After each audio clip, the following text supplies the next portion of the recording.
do you think is going to be the impact of the Supreme Court status quo, sir, on the IBC process itself? Yes, till 10th, 12th of November. But I think the Supreme Court must have some reasons for putting it on hold, and possibly because they want to hear the matters in great detail and come to the decision which would be helpful generally to all parties. So it spoke in the wheel for the time being, but I don't think one should take it very in a negative way, because I think it will ultimately come up with the right results once the Supreme Court gives its view on the subject.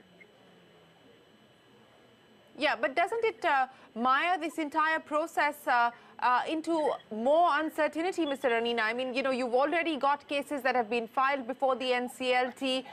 The government as well as the banks were hopeful of taking others to the NCLT.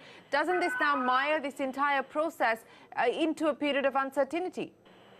Well, it will delay the process, but the uncertainty or certainty will be as it was before, because we don't know what the final verdict of the Supreme Court will be. And therefore, I don't think there'll be any uncertainties. All that it gets postponed by 2 months, and that would mean that obviously NCLT will have other cases to handle. But in the meanwhile, this power producers will get some relief for the next 2 months. So there's no uncertainty, but there certainly will be a delay in the whole process. Yeah, but it also means, Mr. Ranina, that cases that have already been moved to the NCLT, they can now use this as a precedence to make their case and make their plea before the court for similar relief.